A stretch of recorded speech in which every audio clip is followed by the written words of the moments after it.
60 seconds are just them repeating Santa Claus is coming to town. Most probably. Dokken was famous for that. Yeah, I was about to pull all my hair out. That's funny because I don't have any. It was funny. And they're a hair band. Hair metal. Oh, it goes all over the place. Layers, man, like an onion. Or an ogre. Well, welcome back. Hope we didn't run off John and Adam. I'm back, dude. All the music we had pulled up. I'm sure John's still trying to unmute and get back. Yeah. That was just the tip of the iceberg, guys. You guys just don't know. So you're familiar with Twisted Sister from the 80s, right? We're not gonna take it. Them, right? No? Yeah. I know the name. No? Wow, I thought they were worldwide. I didn't know it was an America only thing. Never mind. No, I know the name. Well, I have so little time for music. It's shaming. Well, really. at some point before we end the show, we'll definitely have to play their little Christmas song as well, and let's see if you pick up on a close, melody or rhythm or anything that sounds similar, just close. So has everybody got busy times ahead for this next little bit of, when is it, 2 days from now? Yeah, 2 more days of normalcy anyway, and then the madness here is going to be intense. We'll have kids, and we'll be at in-laws, spending the night in strange rooms, and just fun. DEFCON 3. Exactly, sir. I'll be drinking lots of eggnog, spiked heavily. My bar's set up, Walt. I set it up last night in the utility room. I've set myself a little bar up. There it Christmas is. tree. Yeah. Hey, John, you want to stop screen sharing? Say again. Shall I start? Do you want to stop? Who's that screen It's sharing? me. Is it me? I don't know. Somebody was. I'm trying to screen share Adam's presentation, but it ain't having it. No, I've got it pulled up, guys. I'm ready whenever. Good. All right. I'm just jumping ahead, That's cool. Planning. We're all excited. It's Christmas. It's, you always want to open your present early. Yeah, what was the question? Hectic time in the next... Yeah, it's just going to be commercial hell, isn't it? Yes, sir. Yes, sir. Yes, sirs. Oh, I'm done now, mate. I go away from the world right now. The next 4 days, I'm back at work in 4 days. I won't have telly on. I won't have anything. It'll be me and my family. Nice. Just doing stuff. That's what I look forward to. That's what Christmas is for me. That's it. We're going to start cooking and sharing that time together. You don't have the TV on. Be fun. Sorry, Walt. Yeah, right. No. Yeah, here's a good example, right? My wife, last night we watched another episode of Stranger Things. We're halfway through second series. Well, it's getting good. Don't spoil, no spoilers. I won't say nothing, sir. I won't say a word. My son's watched it all, and he's in so much trouble. He's biting at the bit. Christmas, he ruins it. But as she's flicking through the Netflix, she went, "Oh, brilliant!" Found the log side TV, so you just put it on. I'm so sorry. In fire. Job done. TV can be on, and if the kids say can have something on, say something's on. It's fine. We're watching that. So there won't be no TV. I had one of them in London. The flat screen gave off nearly as much heat as a log fire anyway. There it is, right? So you get 2 purposes. It was We great. just throw on whatever little Christmas music mix on the screen background and let it play while we're doing our stuff. Yeah, we're not gonna. You want to get a wood burner, Adam? Classics.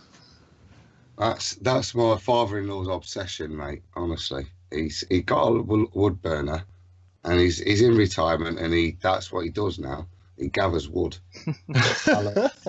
The neighbours had a tree cut down. He's sniffing round, waiting. Exactly. Do you want that? Do you want that? I did that. All that bloody ivy. You don't want half of that. It's too much bloody effort to strip it. All that. But yeah, no. I plan to do it, mate, but I've got no desire just yet to have burning wood in there. You know what I mean? I don't put a fire on. I've got central heating. I don't need to burn extra resources for. This can run your central heating for the price of the wood. It's Get pretty yourself awesome. a back boiler. It will run your central heating. It will give you gallons of boiling molten hot water. If Rob wasn't here, I'd talk about the house in Italy, and that's exactly how that will run. That's got a standard boiler and then a backup pellet and log burner. Nice. And that's the standard thing out there, and that seems the sensible thing is to burn all the crap you've got. They're not neutered like us. They still go in. They're still allowed to go into the woods and pick mushrooms and herbs and things and collect firewood and own a gun. You know. Can I go off on a complete tangent? Guys? Yeah, please do. Go on. I got a request this week from a friend asking me about C60 olive oil. He's in the Canary Islands and he's looking at getting into production of it, and was asking me what I know about it, which is that C6. I obviously know what buckyballs are. I know what C60 carbon atom and the structure of it, the football look of it, how that relates to a form of olive oil, whether it's buckyballs and then you infuse olive oil into these. I have no idea. I just wanted to stick that. If anyone could point me to any decent research, I've been unscientifically asked about that this week. And my unscientific quick Googling on it looks to be anti-aging, and that's just the first few things I'm seeing. I'm intrigued now for sure. I can read you the top 9 surprising benefits, if that would help.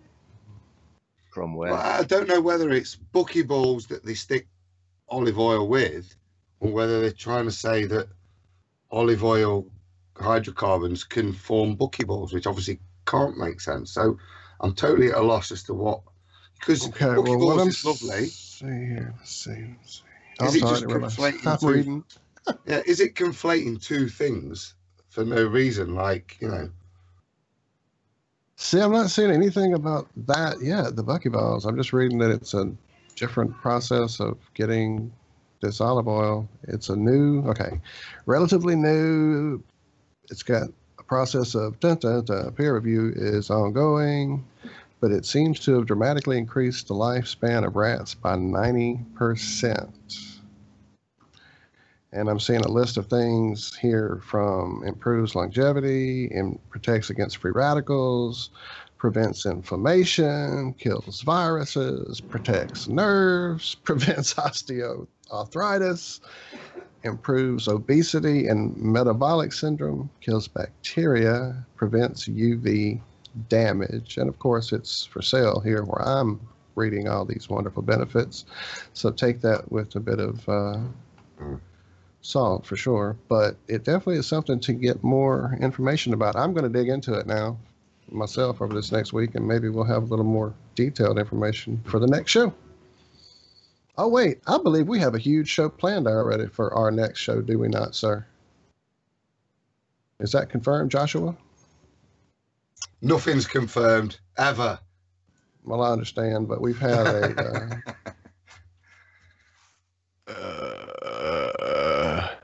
sort of, kind of, not really. We'll wait, I guess, then.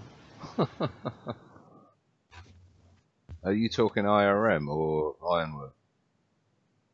I thought the 29th was our next show here, isn't it? Yeah. That 29th show. Sorry, that took me a second. Holy jeez. Wow. I'm sorry, sir. I didn't mean to kick into It's Friday. The hard drive that's not connected online. I should have known you needed to hook that hard drive up before we could access those files.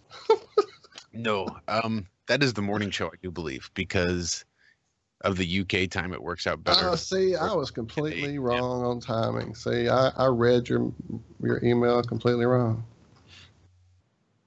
You guys are so busy. You see, be careful what you wish for. So exactly. That's all I can say. Double check and see exactly what the hell. because now I don't remember. Anyway, I always thought one was into enough the at that olive time. oil. You boys are brave taking on 2 a week at that time. I think it's admirable. C60 And would be crazy further at the same time. Hey, sir, you know how it is.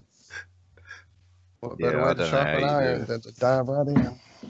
I'm allergic to mornings, man. Especially that time doesn't exist in the morning. It exists late at night, but it doesn't exist in the morning for me that time. Right. Exactly. No, yes, that is 10 a.m. That is for the Ironworks for 10 a.m. Greenwich Mean Time. Well, then we have a huge show coming up next time on the Ironworks. Make sure you guys tune in next Friday morning. We would gladly have you there with us. If you guys here in the Iron Realm Media chat are listening to the Iron Realm Media broadcast here, or perhaps listening to it later, download it in archives. If it's before the 29th, you'll want to tune in to the Truth Frequency Radio for the Ironworks with Joshua and I at 10 a.m. Greenwich Mean Time, and we will have. Go ahead, Josh. Drum roll. I just want to see how long you'll keep that up. I can't, sir. Pass out. Or maybe I will. Myocardial infarction. No, it's going to be Santos Bonacci. We're going to have Santos Bonacci coming on the Ironworks. Provided everything's okay. I don't know. Apparently we're not having the best of luck with guests these days. Again, yeah, we were supposed to have Jaren on, but so far we've not been able to get a hold of him. Not for the past couple of days. We asked him on and he agreed. We confirmed and he confirmed with us, but that was last week and we've not really had a chance to get a hold of him since. So this happened 2 years ago, though, mate, as well, didn't it? So there's definitely he's our nemesis. There's no getting Jaren on. Doomed never to meet on air. We've done it off air, but never on. I mean, we've all communicated with him off air. We've all had DMs with him, over the last 2.5 years or whatever. Yes, John, and there's definitely some sort of hurdle we can't get over on that one. So once again, hope you're all right, Jaren. Do get in touch. Glad to have you on anytime, sir. Definitely welcome at the Iron Realm. We would love to talk gyroscopes, the Earth curvature formula, which we're going to start addressing now, because really that's why we wanted to have you on. We figured the 29th was a present, man. And you and Missa were in such desperate need of an Earth curvature formula that you can be used for any distance, anywhere, anytime. And we have that to bring to you. So sit back, relax, and enjoy the show. And just remember, you could have been here to catch this live. So, Adam, you got that pulled up? Yeah, I'm ready to go if you want me to screen share, mate. Yes, let's. Okie dokie. Cool. Now, my apologies to all of our faithful listeners/watchers right now. A lot of you may have already seen this formula. Well, because truth is, we don't get that many people, but the few people we do get come on a regular basis, and we do appreciate that. So you've probably already seen this. So if you haven't, though, this may be a better presentation for you to be able to re-upload somewhere else. I don't know about better. Okay, different. It'll be another. There you go. It'll be more relaxed, less nervous. Okay.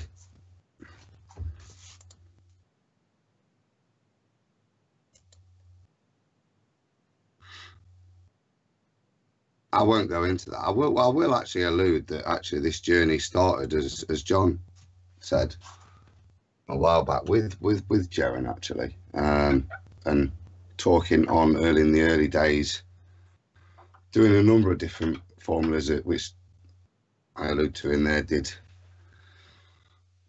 building an Earth with vectors and figuring out a way of traversing the Earth, a ball Earth with vectors mathematically to try and calculate it, which was very messy, very accurate, but very messy.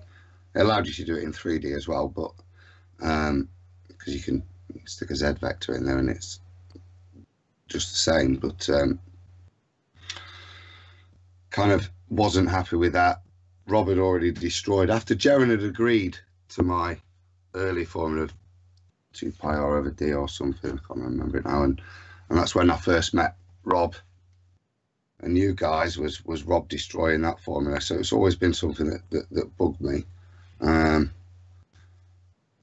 As inspired, I think, by some early Jerem videos where it was bugging him, and as you guys have said, it appears to be bugging him and Mr. Still. So there we go. Anyway, so, and you'll have to bear with me a bit because I haven't read through it in ages, so I need to read the screen first. So what are we going to do? Yeah, we're going to go through how to make a curvature calculator, because there's a lot of maths of different parts we're going to put together. So in doing so, we're going to make assumptions and put these assumptions together, hopefully in a logical way, which then allows us to derive the equation from the bits of basic maths we'll put together. So we're going to make some basic assumptions, and we're going to assume the Earth is a ball of radius 6,371 kilometers. We're going to calculate the number of degrees in a kilometer of a radial straight line travel. So if we just say traveling in a straight line, we're going to define mathematical definition of drop or curvature created by travel. So as we move across the Earth, if it is a ball, how much are we going below at the line of our feet? We're going to use a diagram created to postulate the premise of a formula, and we're going to then use some basic trig to calculate triangles, combine these things with the triangles we've got to hopefully then create a curvature calculator, which sounds a bit nonsensical, but hopefully as we go through these things you'll see how they all fit together and how they logically make the calculation. Yeah, we're with you, mate. Thank you, sir. You'll have to bear with me, guys, a little bit because my throat is incredibly sore, so I'll have to keep slurping. I've got a little bit of coffee left, and then I'm onto the wine, so it could get messy by the end. So that bring on the wine. Bear with me, yeah. Honey so the first thing we're going to do is look at how many degrees. If we think of going around the globe is 360 degrees. How many degrees have I moved if I travel a kilometre around the radius? Not a kilometre of straight ground, because let's work with the premise the Earth's a ball. We're not flat earthing here at all. We're just dealing with calculating. It's nothing to do with flat Earth. It's calculating the ball we live on, apparently.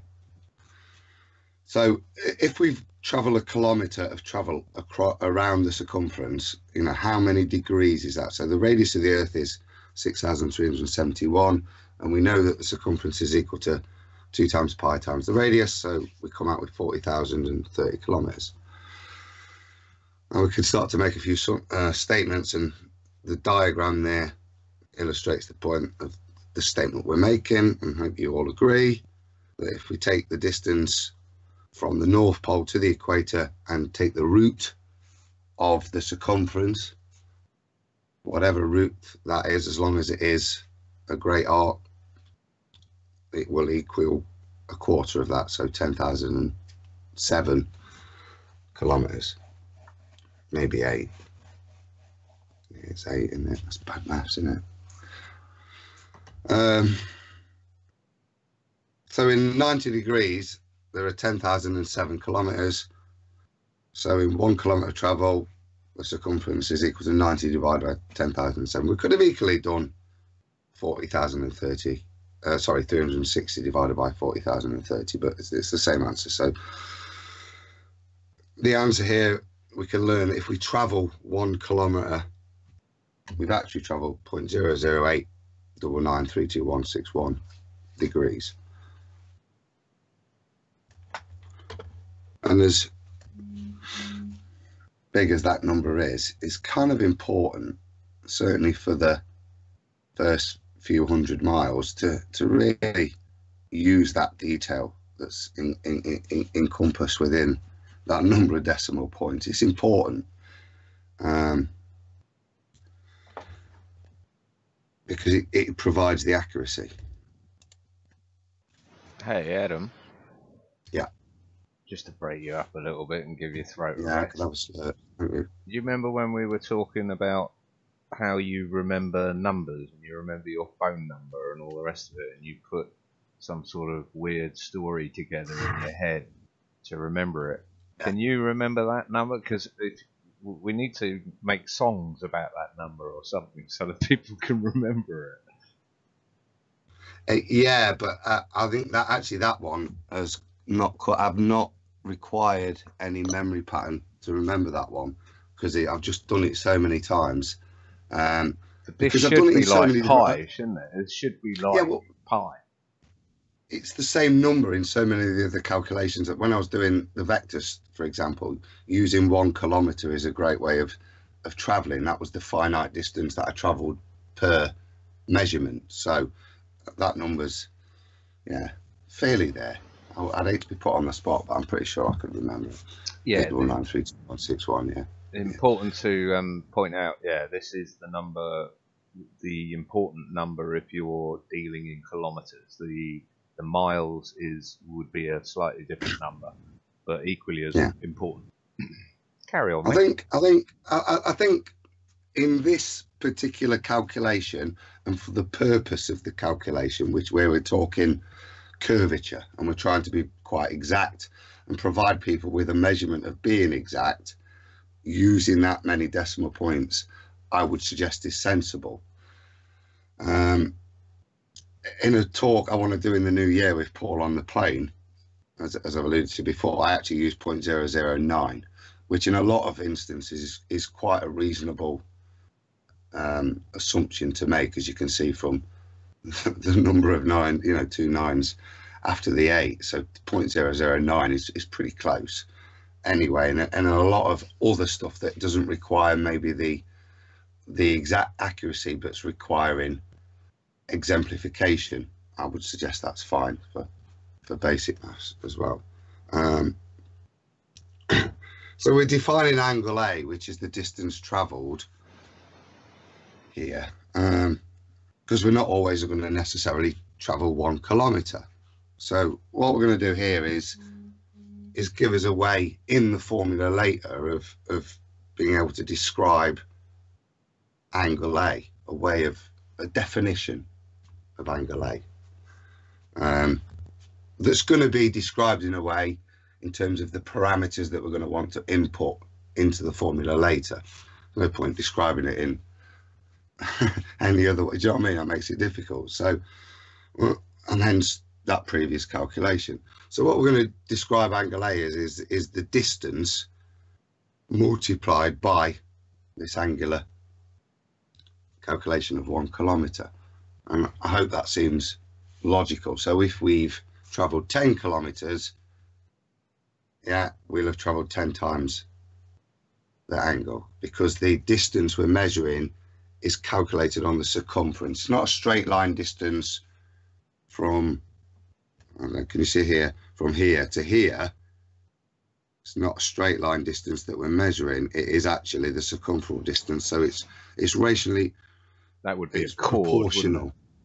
Yeah, we're not drawing a chord where the distance we're talking about is as if we are on the ball Earth, and that's again important with looking at any of the maths. Is the maths you're describing relevant to it? Because if we start drawing straight lines, instantly the maths changes from easy maths but to non-reality maths. So what we're looking at here is a way of describing this distance, and a very simple way is to describe the distance in kilometers and multiply it by the angle per kilometers. So as I said, 10 kilometers would be 0.0899326161. 100 would be 0.8, so on and so forth, or whatever. So we've now got a way of describing angle A.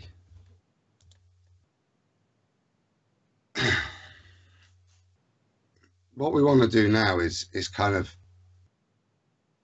work out what that means in terms of, after we've travelled the distance, as we see here, if my feet are here at the beginning and I travel distance defined by angle A to this point here, how much lower are my feet than they were. And we can talk all sorts of observer height kind of inferences, but again, these aren't relevant to the calculation. This is a purely physical calculation based on the distance travelled. Observer height is another miscalculation that I look forward to disproving in terms of the way it's represented mathematically. So we're going to define the drop, and first of all we're going to do here is really, as I said, we've defined it in reality. So if my feet are here at the beginning and my feet end up here, what we get as a diagram is two clear positions that we're hoping to measure a vertical difference change. So in terms of dy, the change in the y-axis as we're seeing it, we can define that as d1. Doesn't matter what it is, and we know that it's created by drawing a straight line across from the polar starting point, and we can define d2 as the remaining portion of the radius. Like I said, it doesn't really matter what those numbers are, but what we can define is that d1 and d2 is equal to the radius. So if we know angle A, what we can say is that d1 is equal to the radius minus d2. If we don't know d1 and d2, it's not much use to us, but if we know any of those things, that could be useful down the line.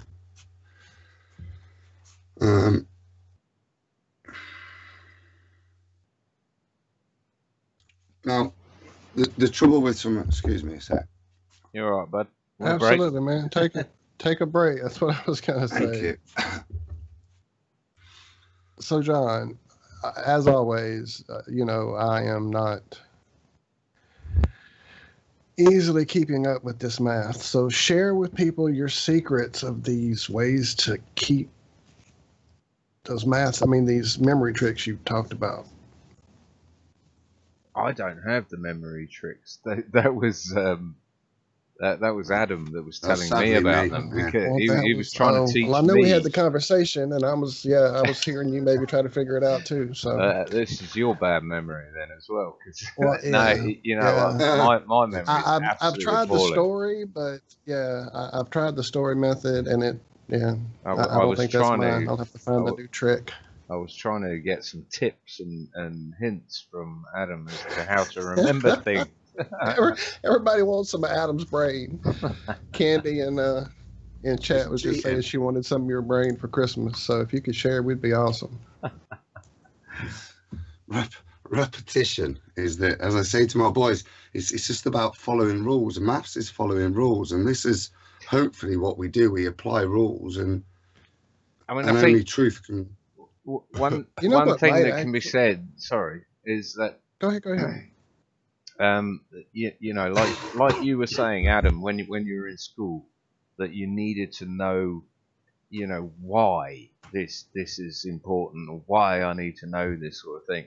I think it would be useful later to actually show a demonstration, like from 30 miles, this is how you would do it on a calculator on screen, and you know, show people the consequences of what it means. There we go. That's exactly where I was headed. Is like to put it into a graph very similar to that one everybody always was sharing with the old 8 inches per mile squared, set up in the little grid so that you can see, okay, there it is, and it's this much missing. And that helped me get at least the first few down, so I could show people, look, if you can see that rig platform out there, then it's 150 even feet to below the curve, it, that kind of thing.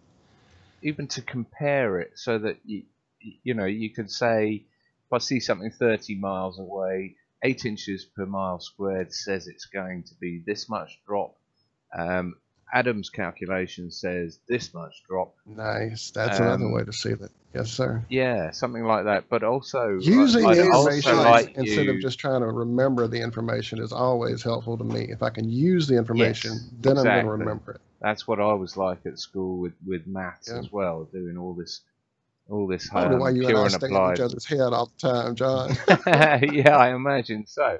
But Adam, what I'd love you to do is to do a short distance comparison, say 0 to 50 miles or something, using your point 00899321161 compared to your 009, and just show how irrelevant at this stage anyway, to the human eye capability that the rest of the digits are, unless you want to get super precisional. But it'd be interesting to say. I just think, why not use them? Well, accurate. Because 009 is so much more easier to remember than 00899321161. And if you're getting there though, aren't you? Yeah, but only because I've written it down, mate. But there you go. But the thing is, if you're looking at something over 30 miles, say, and your formula says the drop would be 598 feet or whatever, I don't know what you use, kilometers or whatever. And if you did it via the 0.009, it would be 985 feet or something, something utterly undistinguishable to the human eye over 30 miles. I think for most things it's probably indistinguishable to the human eye. But what's wrong with being correct? Nothing at all. Anyway, nothing at all. But no, I know. Well, what I mean is that's just me, mate. There's no way. Like I say, I think when you're talking in terms of distance and you're trying to say this, use the numbers. Yeah. If you're starting to talk in terms of other bits, and we should get onto this, because in terms of looking into the distance and the effect that these things have, I don't think I agree with anyone in terms of what the maths they're presenting is. I'd even put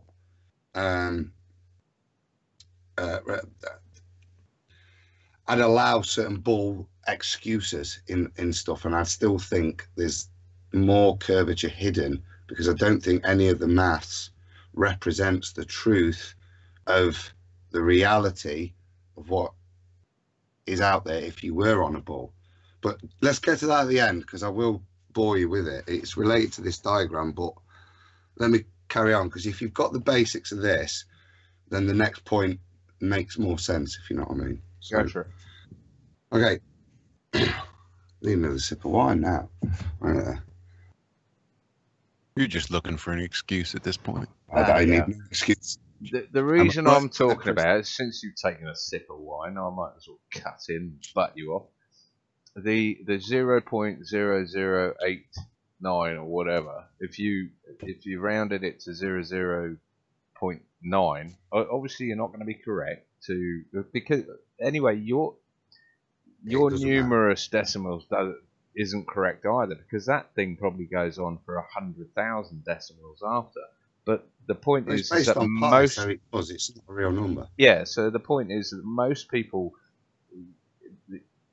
people's knowledge of pi is 0.314. I mean, it doesn't go on for eons, does it? I mean, most people know pi as, is it 0.314? Yeah, but that's sufficient. But that's what I'm saying. Measuring, yeah. So yours is 0.009. So that's still 3 decimal places. Is the point? Yeah, but you're measuring the Earth, aren't you? So if you want to talk we're talking kilometers here. If you want to go down to meters, centimeters, millimeters, you need those extra decimals. Yeah, sure. You'll be able to quote them. Yeah, is what it provides you. In the name of accuracy, that's a made up Earth. Those numbers, those curvature numbers. These are all on the made up ball. We are waking up. I want to reiterate what he's saying in chat, that right. This is the assumed globe. This is the made-up globe that we were taught, not our reality. This doesn't even have to relate to what we say we live on. This can Right. just be a sphere of this radius, and this is how you work out the drop from point A to point B. It's not important to even say that it's that this is representational of our Earth. I mean, yeah. Well, it's not representational of our Earth, John. That's the point. But so right. So let's go. So Right, yeah. Let's sip of wine. We've started talking up here, haven't we? And we've talked about how we can define angle A by the distance based here. Okay, and therefore what we're trying to work out is D1. And what we've got here is straight line, nasty curve. There's no maths that's very nice with that whatsoever. But what we've got underneath it, straight line, angle, yeah, unknown angle, and actually a known angle because it's a right angle. Okay, so this actually then opens up a way of calculating it with more basic maths without dealing with this nasty curve. We've dealt with it once to get the distance we're traveling with, and the rest of the maths is going to not ignore it but sidestep it for the rest of the calculation because it's not necessarily needed. There's enough information in here for us to carry on without using this in the maths anymore. And the way we're going to do that is like I said, with basic trig. So D2 is the adjacent side. The radius here is the hypotenuse. And if we use the SOHCAHTOA, we're going to basically tell us that we're going to use cosine. So using the basic trigonometry, because we know it's a right angle triangle, we know angle A, and we know the radius, which is this line here to the point we've travelled to. And obviously this is the radius as well. If we added D1 on, which was the thing we're trying to find out. But we do actually know this angle here, A, we know that this is a right angle, and we know to use the cosine to calculate it. We haven't got any numbers yet, but what we'd like to do is just formularize this and maybe make a statement that we can use again later. So we can make the basic trigonometry statement that cos of A is equal to the adjacent over the hypotenuse. Now we know what the adjacent is, it's D2, and we know what the hypotenuse is, which is the radius. So if we put that in, we say the cosine of A is equal to D2 divided by the radius.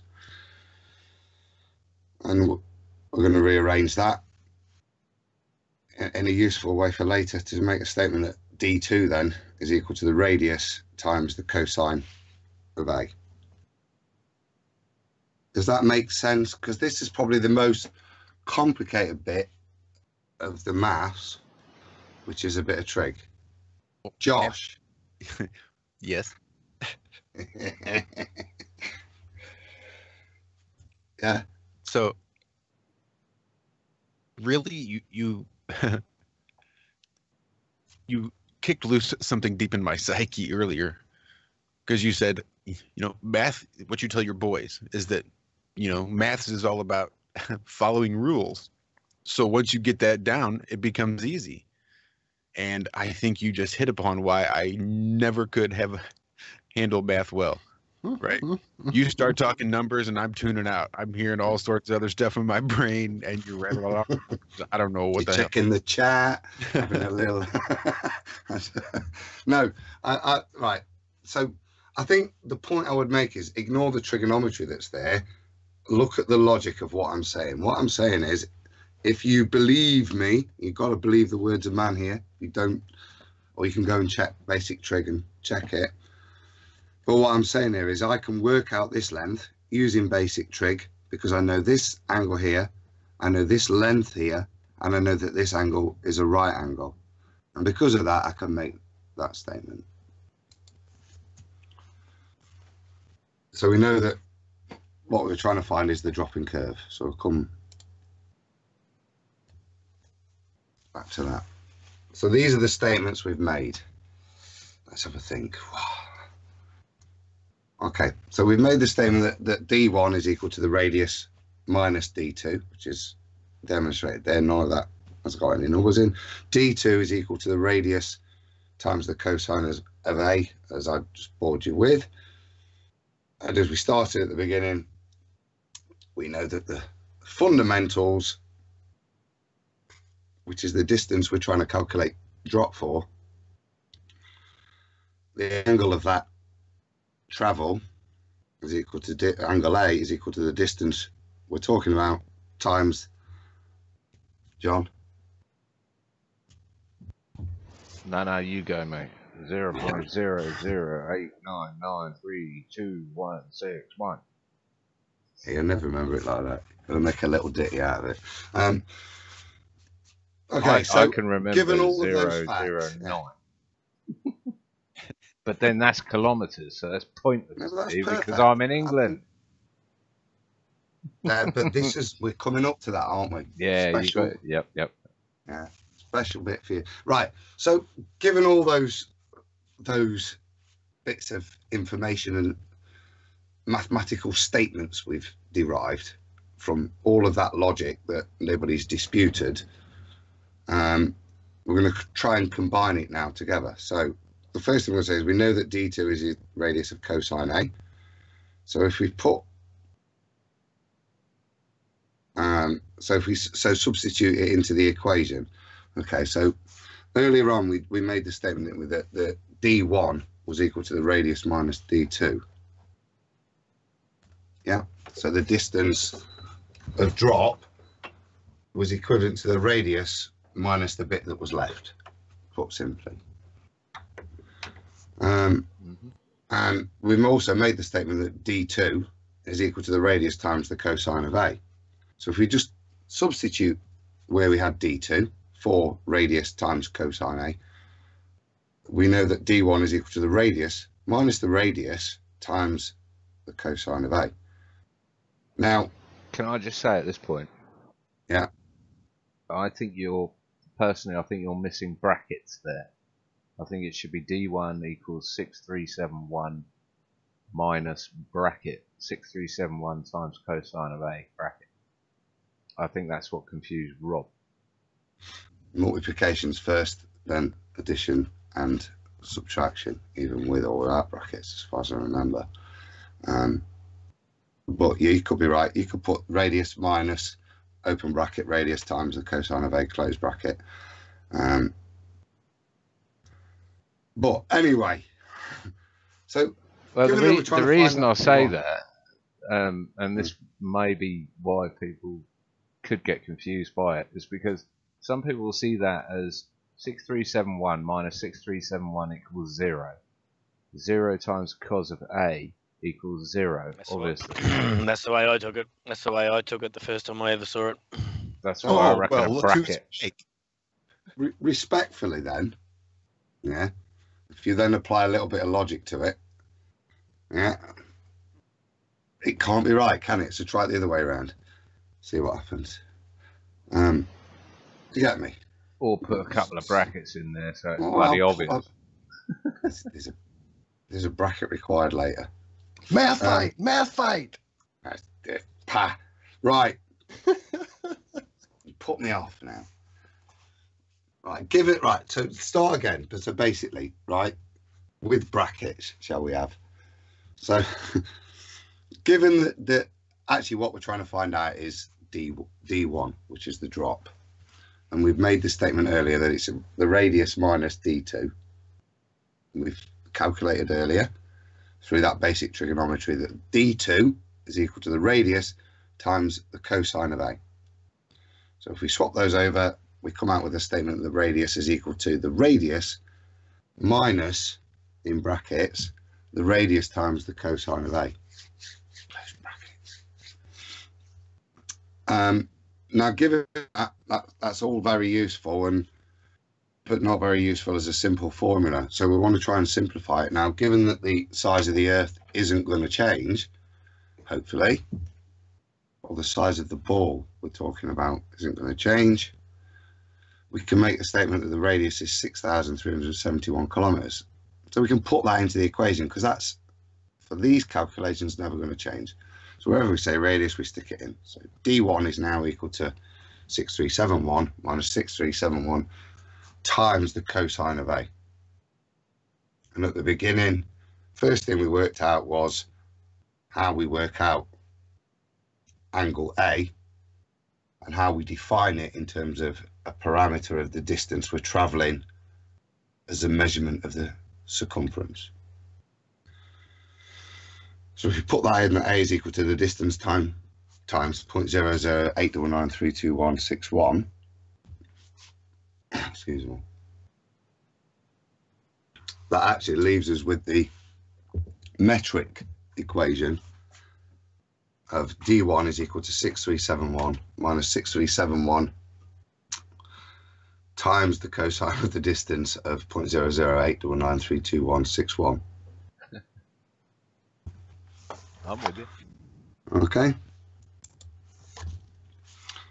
Ta-da. And as those questioning earlier, please note,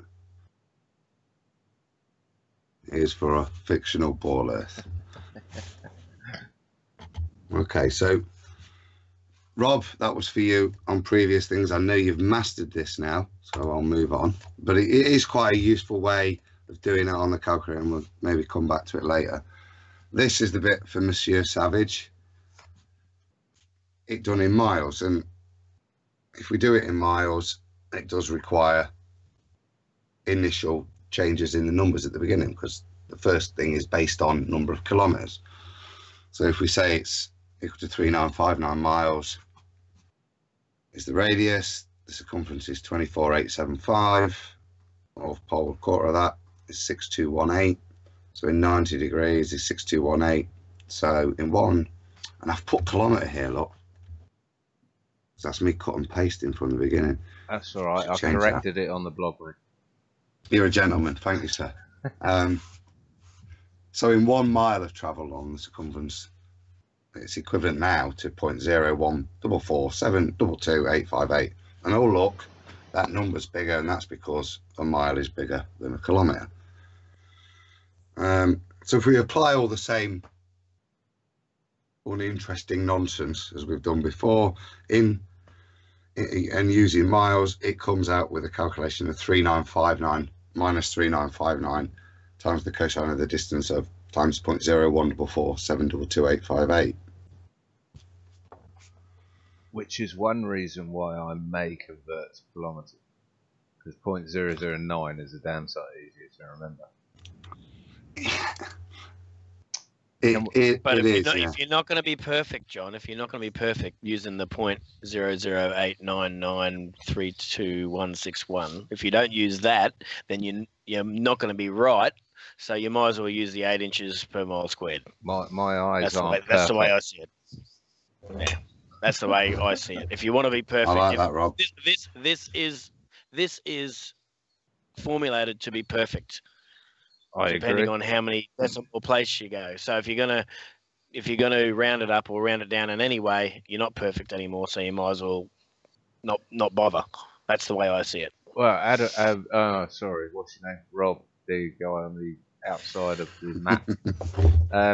What's the actual 8 inches per mile squared formula? Because it's not 8 inches. Is my point.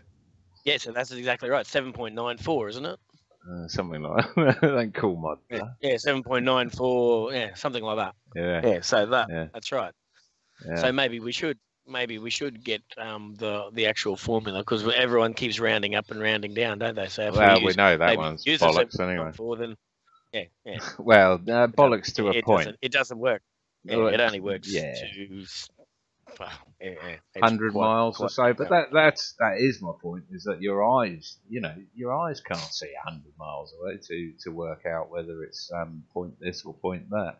But it would be nice to, like everything, it'd be nice to simplify things to a point where people can actually remember them and use them, which I think that kilometre one does.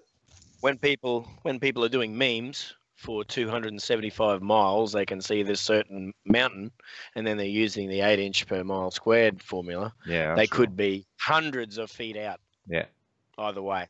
Yeah, whereas this, whether you use 0.008 or 0.009, it's going to be a damn sight more accurate. I think it's awesome. Can we get some practical examples, Adam? Have you got your calculator up? Can we test this? I mean, the one off the top of my head would be 30 miles.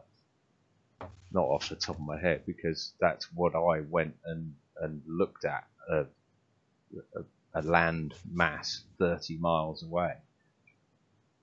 And I know on the 8 inches per mile squared, I think it's 600 foot drop. Obviously, this at this current stage doesn't incorporate the observer's height yet, but we're working on that. This is an absolute, so you're on the very surface and you want to know what that drop is that right, Adam? Yes, I can do that, but I'll have to stop screen sharing and pull up the spreadsheets from me Google thing, because I've not got it on this computer. So it'll take me unless any of you guys have got access to that spreadsheet, so you can just plug the numbers in. Oh, we just need a calculator, don't we? You can do it that way, but it's honestly, if you don't want to just bang numbers in, I've done it into the spreadsheet, and as I said on the previous one, it's in there. If you're going to put that formula into a spreadsheet, make sure you put a step of converting the degrees into radians before you cosine it, otherwise it won't work. Excel can't deal in degrees, it deals in radians, so convert first. I would I can see the value in someone doing this on a calculator on screen live and showing their the button presses they do. Do you know what I mean? Yeah, I can do that. Well, I'm trying to work out how to do it, but I don't know how to turn it into I'll have to come scientific calculator. Isn't it? Yeah, this is what we should have been doing in pre-show. Yeah. Standard. Scientific. There we go. Okay, so you could talk me through this, couldn't you, if I shared the screen? Yeah, do you want me to stop sharing and then... Well, unless you can bring up a scientific calculator on screen.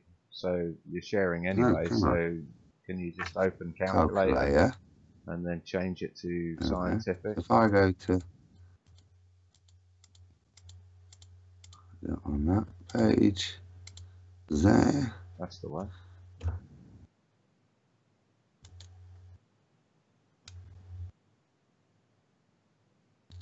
Okay. So if we was to say, oh bugger, I don't know what 30 miles is in kilometers. Anyone else got any? 1.6. So what's that? 18, 48.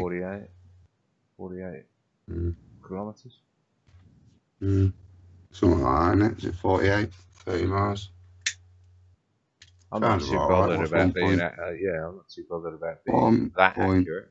6 times 30. 48, there you go. Look, see, it's that bloody wine. Anyway. Right, so 48 kilometres. What's the drop? And what's 600 feet going to be in metres? 600 foot would be, what, 200 metres?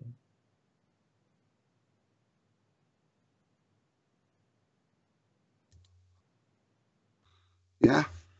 So the first bit we're doing is this part of the calculation here, which is the distance, 48 times the angular per kilometre ratio. So that's equal to that. Now, how do I do it on here? Yeah, I'm glad you're struggling too. Yeah, I'm not sure. Can you just press cosine? I don't know. This is there we go. There we go. The keystroke. That's okay. So we've got this number there. 0.999, yeah? So now we take that and we multiply it by 6371. 6371. So it equals that. Now we take, we could memorize that number, write it down, whatever, and type 6371 minus that number, or we can just put minus 6371 and ignore the minus sign because it's the same thing. So ignore the minus sign. So we've got 0.1808 kilometers. You see the level of accuracy you've got there? You can bring a laser out. What would that be in, right, so that in meters would be, what, 180 meters? So that's 180 meters, yeah. So let's nearly turn it into 200 meters. So there's 1,000 meters in a kilometer. So if we multiply it by 1,000, that'll tell us the number of meters we're looking at. 180.81. Right, and I guesstimated 200 meters from 600 foot, so that's well in the ballpark and way more accurate, I would say. Do you want to just try that with the how many kilometers was that again? 48. Oh, yeah. So you want to try that with 0.9 and just see where we get. So we've got 180.8. Let's say 82. Well, actually, 81848. 81848. Okay. You got that written down, yeah? 48. Yeah, I've got that written down. So if we try that again with 0.009, let's just hammer home that the decimal. 48 times 0.009 times the cosine multiplied by 6371 equals, and take 6371 away, multiply it by 1,000. I'll rest my case. Awesome. Yep. So it's literally a case of 30 centimeters. If you were dealing with a small ball the size of Bristol, it wouldn't matter as much, but you're dealing with the Earth. So every decimal point in a kilometre is worth expanding 1,000 times, 3 zeros, to talk to you in meters. So what you're wanting to talk to in terms of units is the point in this thing that it's worth going to. Yeah, so 0.009 is kilometers, 1, 2, 3 after it. So down to the 3, you're talking meters. Yeah, 1, 2 more to the 1, first one, you're talking centimeters, and so on. Yeah, you can get down to the mil there, can't you? And some. Well, yeah, the point is that over 30 miles, the difference between 0.009 and 0.0089932161 is 30 centimeters, which the eye cannot possibly resolve either way. I absolutely understand that in accuracy, the long digits are more accurate, but then with 100 digits after that, it would be even more accurate if you want to talk accuracy. But for the sake of the people who are trying, 8 inches per mile squared, it's not 7.946432741 inches per mile squared. We're trying to, get this across in something that people can actually remember. I applaud you for the accuracy. It's fantastic. Okay, so let's then agreed. Then apply where it is actually a value, and that's where the 8 inches per mile squared skews off. Is probably the point to state. So where are you happy to accept 8 inches per mile squared to?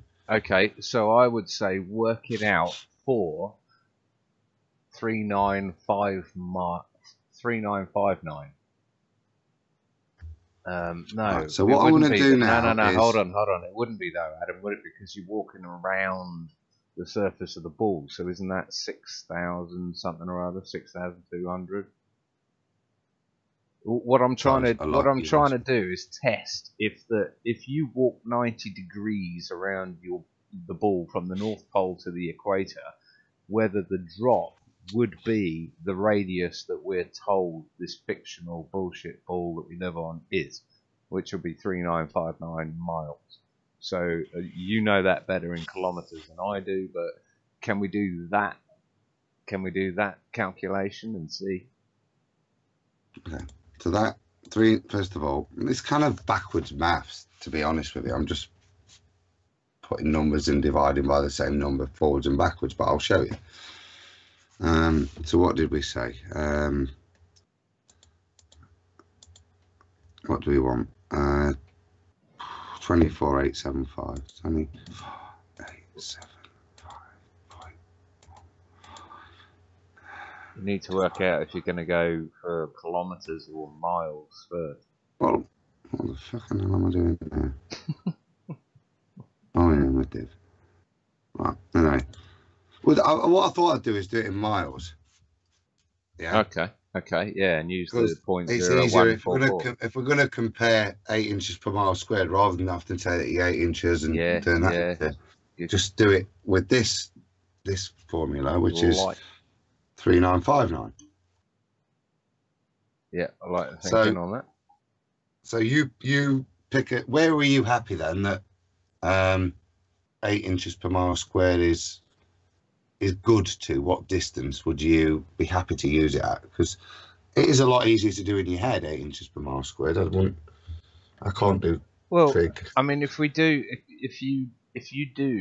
8 inches per mile squared for the 3959 and see what you get, you'll get something like 1,600 mile drop, and then do the same thing with your formula and show that the drop is equal to the radius after you've walked 90 degrees round. Does that make sense? No. Say it again.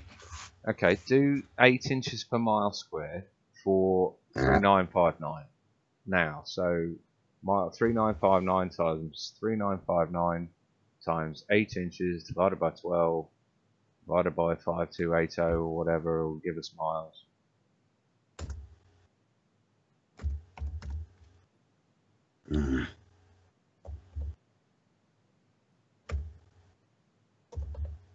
What have I done there? Bloody hell, rubbish. That don't work either, does it? It's better on my phone. We need more wine, mate. That's what we need.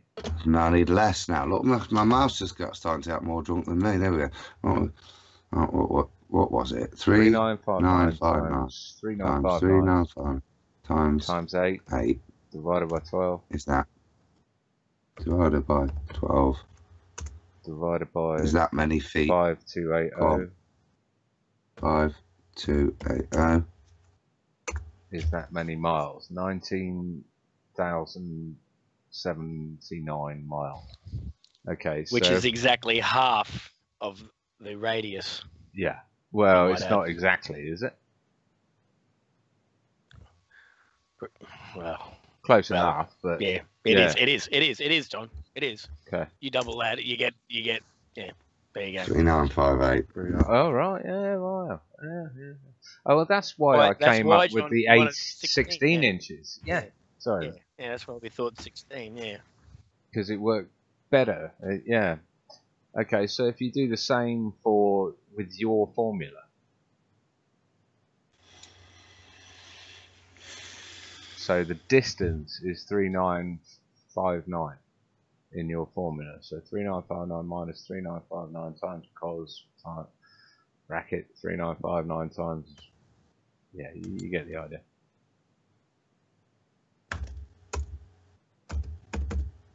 And sorry to everyone in chat if we're killing you at the moment, but we're just getting to the bottom of it. It's got to be done. It's got to be done.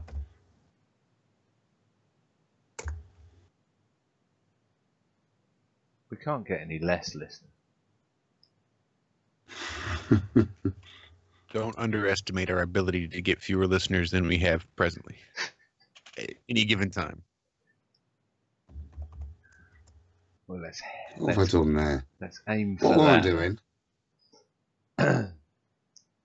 Rob, do you want to talk through? I forgot what I'm doing, honestly. Okay, let's do the times first. Distance 3959 times 0. Now, what is it you want me to demonstrate? Sorry, go on. I want you to calculate the drop from walking from the North Pole to the equator in miles. Okay. Right, so that's going to equal 90. Okay, no, that's fine. Okay, because so let me explain the math. So what I want to do is explain it a little bit better. Oh, let me do it in things, because there might be a little error there, boys. Let me just do it in kilometres, and then I know what I'm doing. Because it's hard flicking between those numbers. There might be an error there.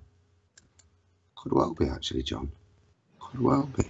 No, I don't think so, but I'm going to No, there is. No, in the imperial conversion, I mean. No. Okay, so let's just do it on here, because then I know what I'm doing. And I'm just going to look up what 39395. Forget 3959. It doesn't matter, because the distance from the North Pole to the equator is 10,004.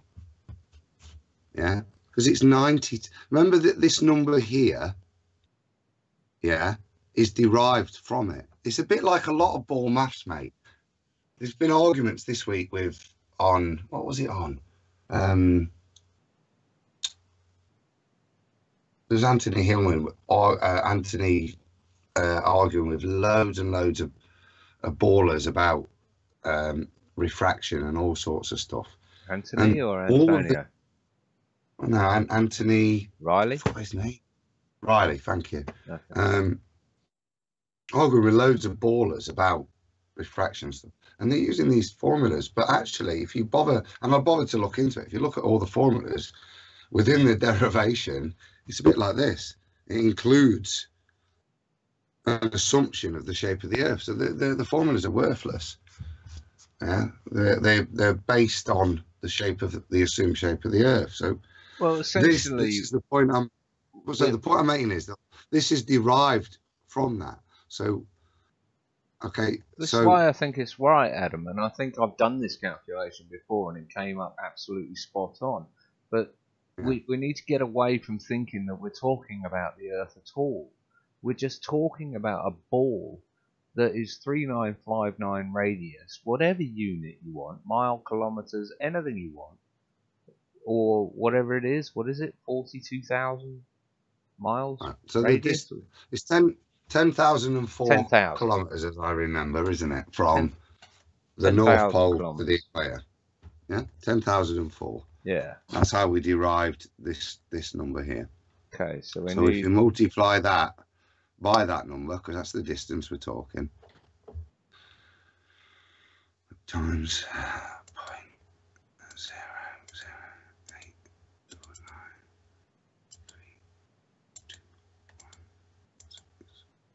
0.00821. Okay. This equals to 89.968. Now the reason it's not equal to 90 is because this number doesn't carry on. So we're talking impossible numbers, so it has to carry on. So let's realise that we derived this number from 90 divided by 10,004. So when we multiply it back up, it should equal 90. But because we've not continued these decimals on, that's why it comes back to 89.968, which if you round up to a whole number is 90. Yeah. So could we use 90? Is it reasonable to make that statement? Well, leave it at 89, whatever it is at the moment, and just carry on with it, and I'll tell you how far away you are from what it's meant to be. Okay.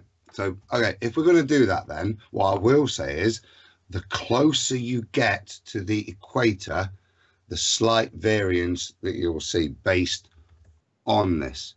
And it might be better to backwork the angle if you were really desperate to measure distances over 7,500, okay, and it's only after that point it would matter. But if you were, it would be better to backwork the angle from 90 as opposed to starting at 0. Well, but, okay, as you say, so that would round up to no. 90 anyway. But since you went and put all the decimals in, let's deal with that. Okay, so basically we're looking at 0. Okay, not 5.5 times 10 to the minus 4. Okay, that's what that e to the minus 4 is here.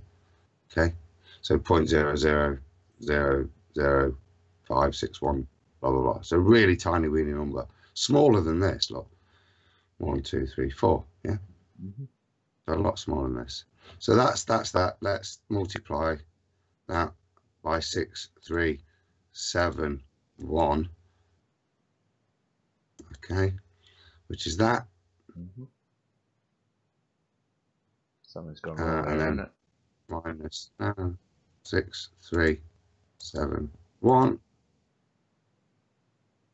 Ooh, No, back up. You just. Oh, I did, didn't I? Back arrow, back arrow. Can't I just explain it? You missed the 3. You missed the 3 there. Did I? There we go. Start back arrow. leading the No, game. back arrow. No, I'm going to do it off the keyboard. I'm going to do it properly. Right. So what did we say? 6,371 times 0.00899661. Is that? The fuck is that? Is that me? Or what? After you finish here too, Adam, I want you to work out for the pear-shaped Earth after this one too. All right. Pay my arse. I tell you. 0.008999. I hate this. You know when numbers get messed up and it gets late. There we go. Right. Is that?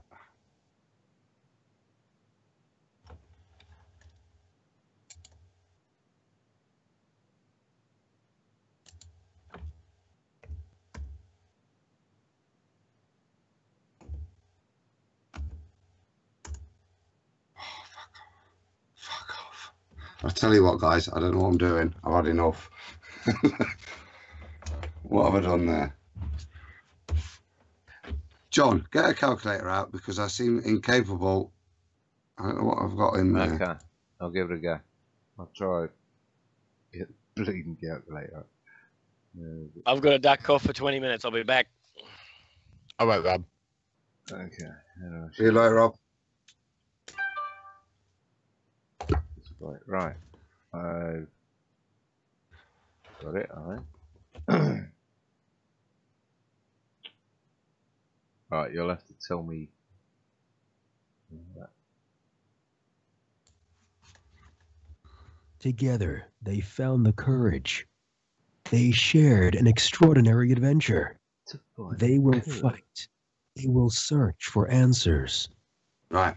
Let me explain this as best I can right now, because with the numbers, obviously can't type for doodle. Right. So but you're doing the distance, and it will make sense, honestly. Right. The distance, right, which is 6,3959, what I know, 6, whatever it is, divided by 90. All we're doing is multiplying it back up. Now, if you watch this, look. So this is going to be 90, this number here. This is good drunk maths. I like it, man. The cosine of 90 is 0. Anything times 0 is 0. Yeah. Therefore, 3959 minus 0 is 3959. Does that make sense? Without the brackets, yeah. Stuff your brackets. No, the brackets are very important. I'll put brackets in. You're disappearing up your own arsehole here because it's right. It's right, but you're not calculating it. I'm doing it on fucking miles again. You see? Exactly. That's what I'm saying. You need to turn that back to kilometers. Drunk maths. Turn it back to the kilometer formula, and it will make a hell of a lot more sense. No, that's what I was going to see. I told you, drunk maths, That's mate. what I tried to tell you, but you went right. like something off the Fifth Element. Oh yes. I'm going off on one. This now. is why we rarely do maths. Okay. Point. See, you know when the numbers pop up and you know they're wrong, but you can't see why. Use 0.009 for fuck's sake. Make it simple on yourself. Multiplied by. Oh, what was the number? 10,004, wasn't it? 10,000 for fuck's sake.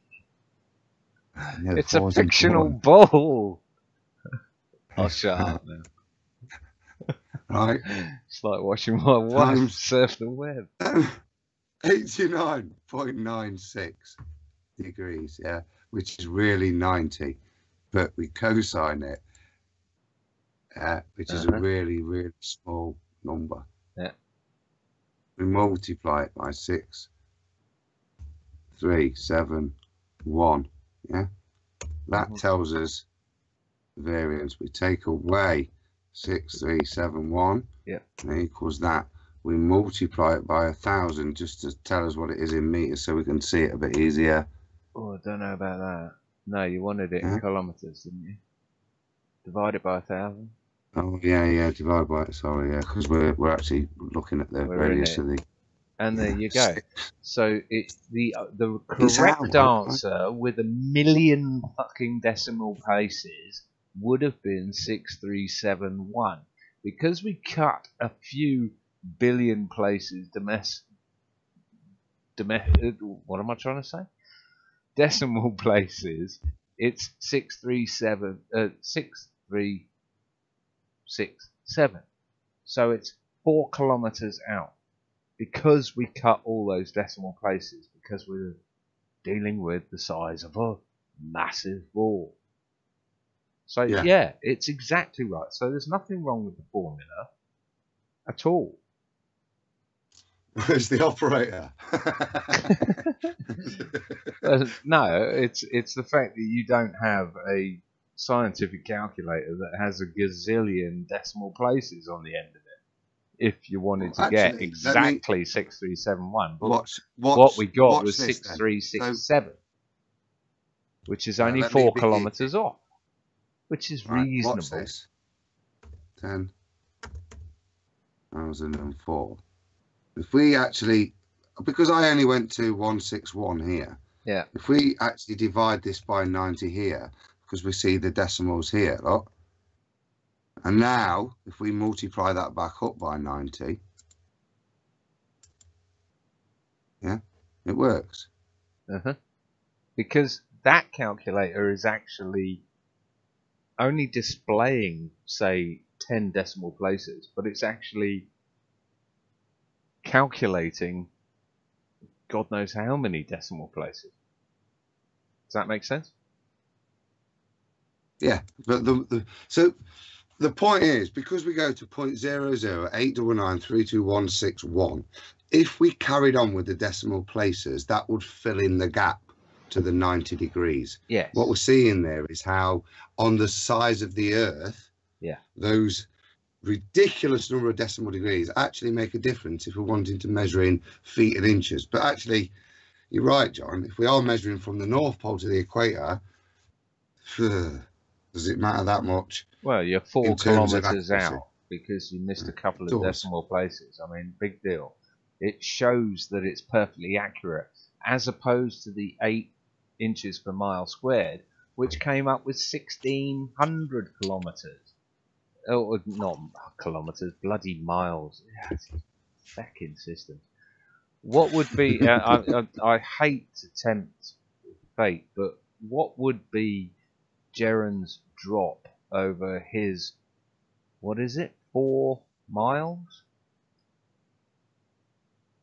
experiment with the laser, just so that we can give Jeran his Christmas present and saying this is the exact, not exact. Cool, blimey. Okay, right then. Let's get a bit closer then. So 4 kilometers in, so 4 miles, isn't it? We could go over to the miles formula. 6 point now. I'm sticking here. Oh, you're going to fuck yourself over because he's doing it in miles and you're looking at kilometres. Yeah, but this is the better way for me to do it. If I'm doing it, I prefer. It's a bit more long-winded, but I think I've spotted a mistake, John. To be honest, anyway.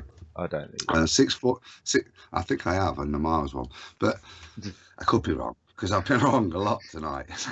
No, you haven't. Oh. That's the point. You haven't been wrong at all. You're quibbling over I've just bloody pressed decimal divide points. Yeah, but I hate that. Right. Right. So what's 4 miles over over kilometres then? 6.437 kilometers times 0.00899326161 gives us that. If we cosine that and multiply it by 6371 equals that minus 6371 equals that, and then multiply it by 1,000. 3.2584 meters. Right. So and we need that in 3. feet. That's what I'm doing now. 25184 4 meters in feet. 10 feet 8 inches. 0.025. Right, brilliant. So, without a calculator at hand, can you quickly do the 8 inches per mile squared over 4 miles? So, what was it? 10 feet, was it? Yeah. Well, 8 inches. 10 foot 8 inches.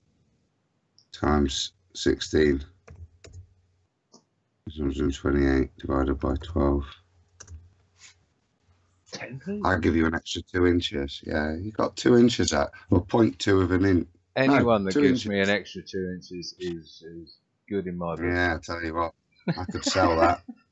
And I think on this point we should probably shut up with the maths and hand it back to Josh. Yeah, we're done rambling, Josh. Oh, I don't believe that for a minute. No, you're right. That's the fringe later. I've got observer height yet, but shut me up for a bit. Observer height should be easy, shouldn't it? I mean, that's D3, isn't it? You just add D1, D2, and you know, factor in D3. Rob was the one that he's gone, hasn't he? He's bloody gone, hasn't he? No, Rob he's was the one that lurking. Well, whenever he's back, we'll discuss observer height because genuinely it was his chirping in. It's bloody rubbish. You know what I mean? That makes you think. Actually, that's factually correct. And it's his statement that I've applied to stuff I want to show. I'll discuss the stuff tonight. I ain't got the actual slides available, but in terms of observer height and why I think other people are wrong and why their calculations are wholly wrong, I think it's worth a mention when Rob comes on.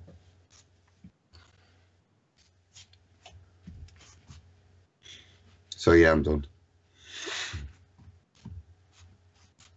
Seems like there was something that I had somewhere in the back of my brain about which to speak. I'll be damned if I can remember it. You're maths numb, aren't you, Josh? You're numb from the maths. Welcome to my world, Josh. Oh, bored. Doesn't matter, Adam. It's laid down in history now. People can go through it again and again in slow motion and listen to it until they get it. There you go. It's on record now. I wish I had learned my maths better, and I wish I'd learned to play a musical instrument and speak a fluent language. See, this is why I'm here at IronRealmMedia, because I like to surround myself with people that are infinitely more intelligent than I am. And I'll just ride on their coattails for as long as I can. That's how we got on TFR. I was riding on Billy Ray Valentine's coattails. It's nothing. I mean, my dad tried to make me learn a musical instrument and recite Shakespeare and all this load of rubbish. But I'll ask you an honest question, Adam. Do you know, without a calculator, how to cosine anything? No, tables. No, I mean, I was a child of the 80s, sorry. I've no idea. And this is the sort of shit that I left school for, because I was like, how do I cosine without a calculator? And they're like, you don't need to know that. You just press the button. And I'm like, yeah, but why? Yeah, but before that, you used the pre-calculated tables, because they're predefined numbers. So, but even pre-calculated tables are a form of calculator.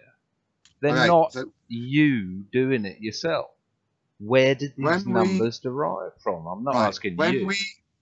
No, but by that you raise a good point. You know, the last time we did this, when I first did it, the guy with the Coca-Cola logo that comes on, I think he's a baller and chips in with fantastic pearls of wisdom.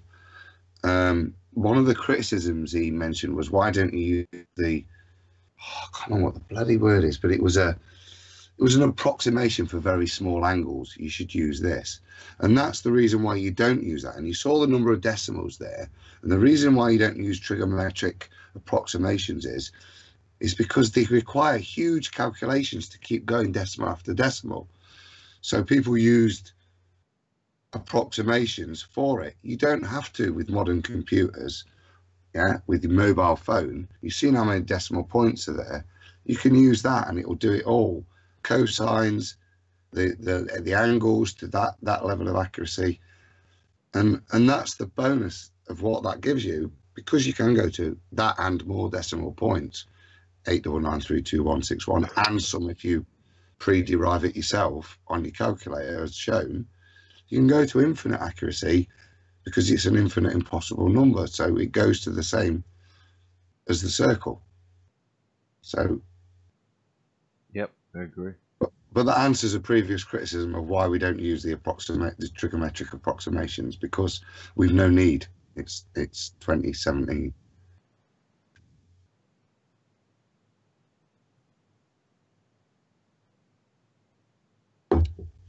Which would go down in better in a room of geeks.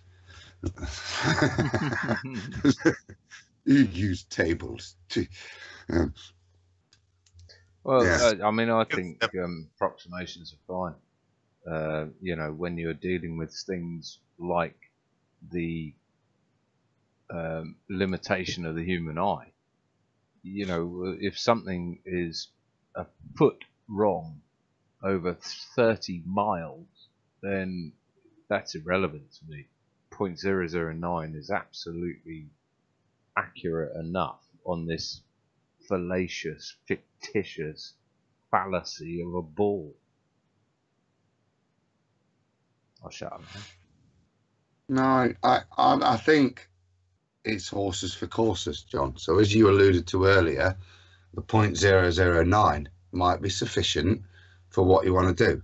You don't necessarily have to type that bloody long number in or more every time.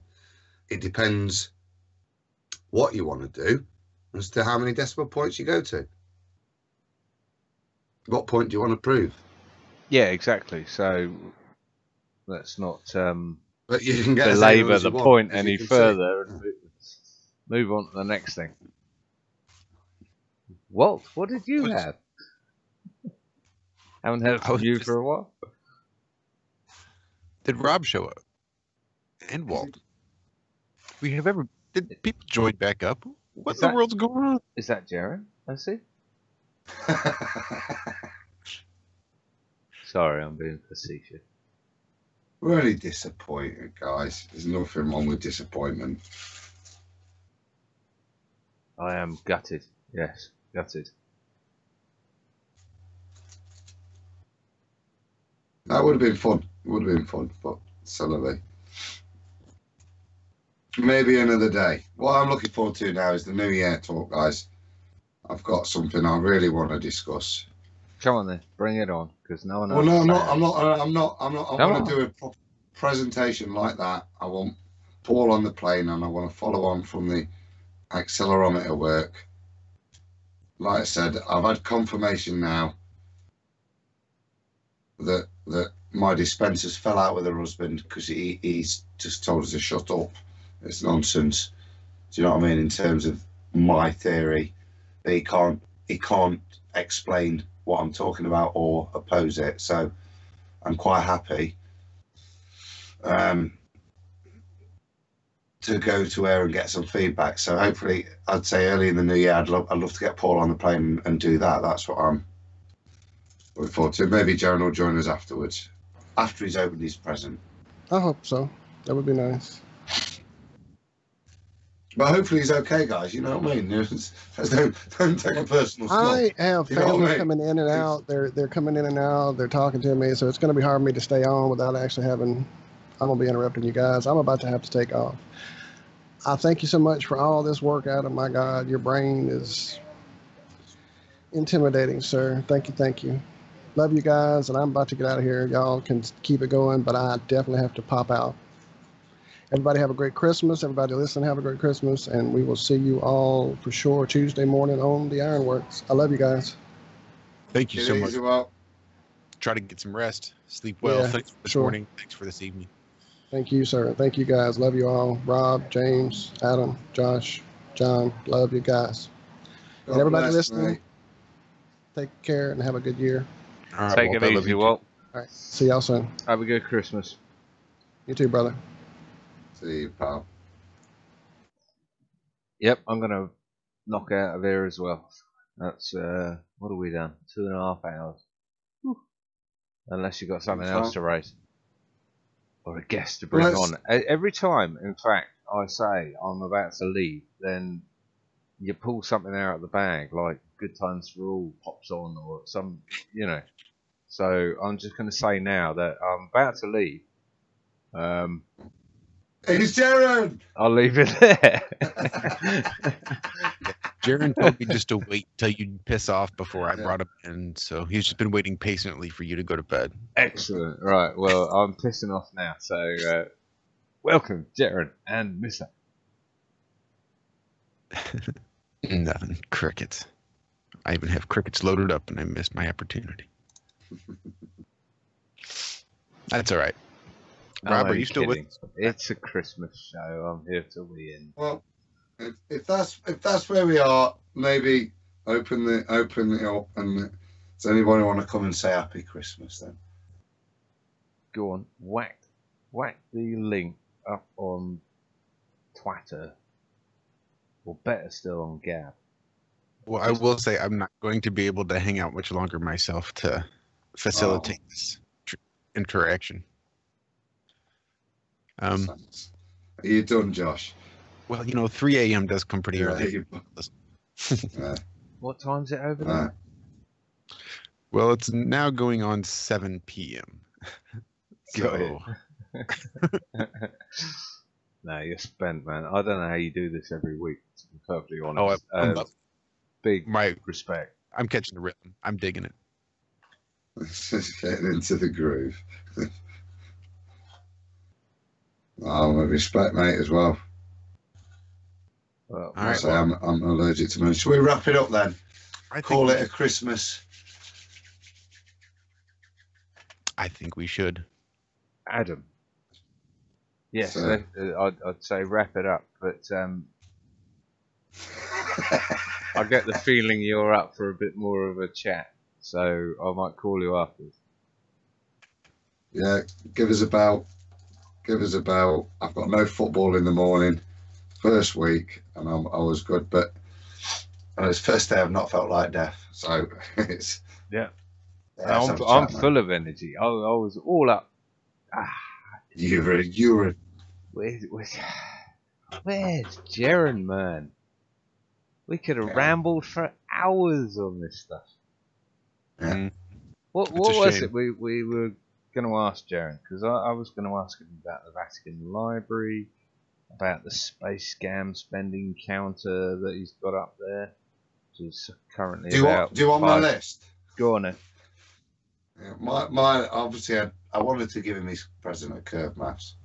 Then they had a nice bit of feedback on his laser stuff, because I've watched that experiment with interest. So I had a lot of questions I wanted to ask, problems he's encountered, and suggestions and other ways of doing it. I wanted to chat Flat Earth Core. I wanted to talk to him about the UK convention. Yeah. There was that video I wanted to show him as well. That was what the hell was that? And then the AE map was the other thing I really wanted to possibly chew into later on, because it's getting more interesting, that thing. Yeah, I was looking at the major problems with media, and John Swinton from the New York Times talking about being the prostitutes or the prostitutes that we're talking about, whereabouts he hung out. Well, you know, when he fires up his PC, does he turn on Twitter, or you know, where's his hangout? I imagine it's probably research stuff. But yeah, that and a whole other page. Bob saying that the Globebusters crew disagreed on things, and I can really relate to that.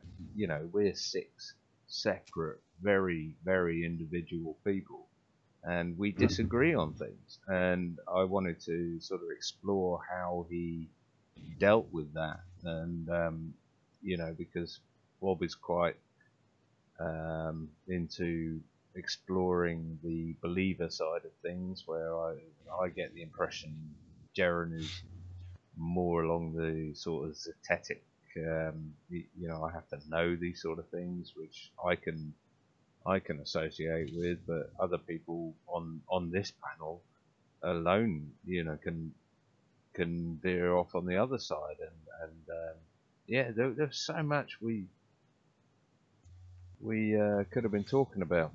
It's about, it's easier for them, mate. There's not as many as them. Do you know what I mean? Who's them? But it's, I think in terms of Globebust, in terms of what you're saying there's 6 of us, and actually, it doesn't matter actually how many of there are. It's about respecting other people's viewpoints, isn't it? And actually, this week in the green room was a good example, weren't it?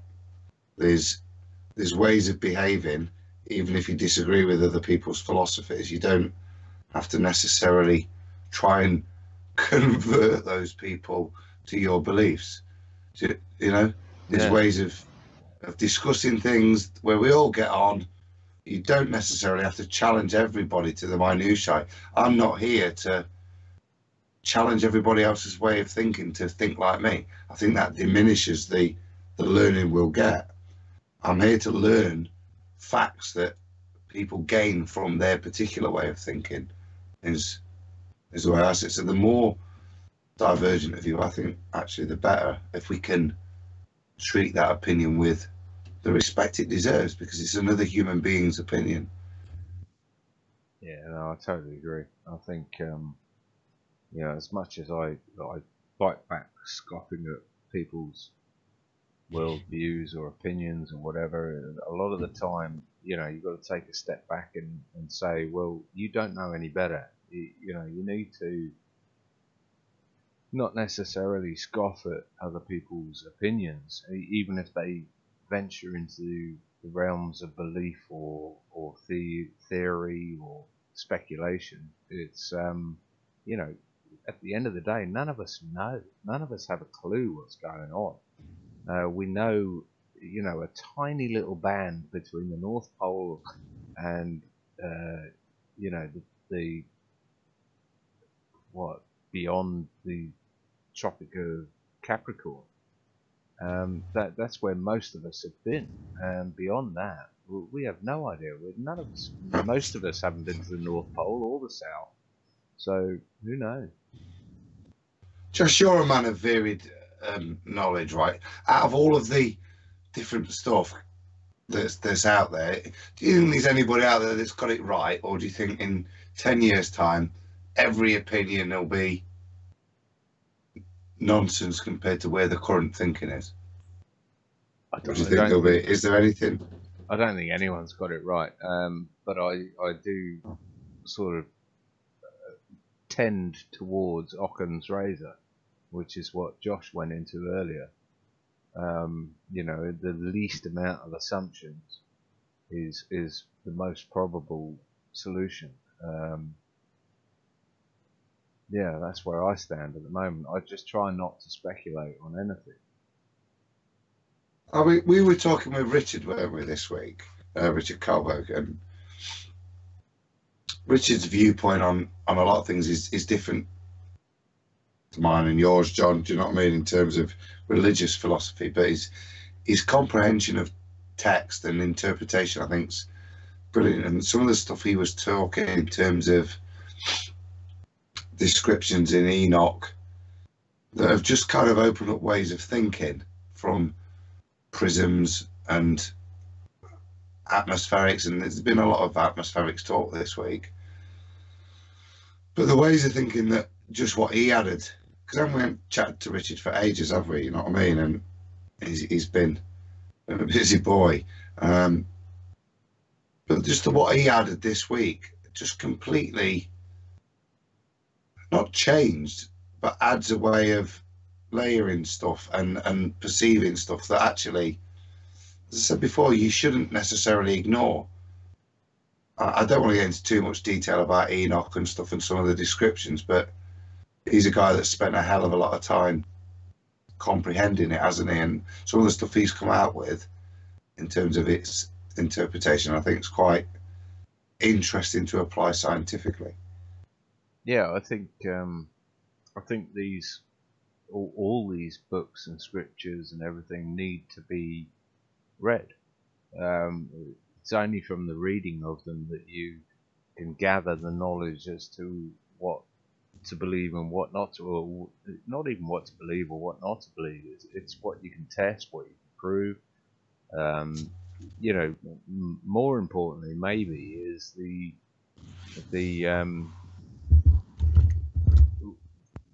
reverberation when you hear it. I mean, I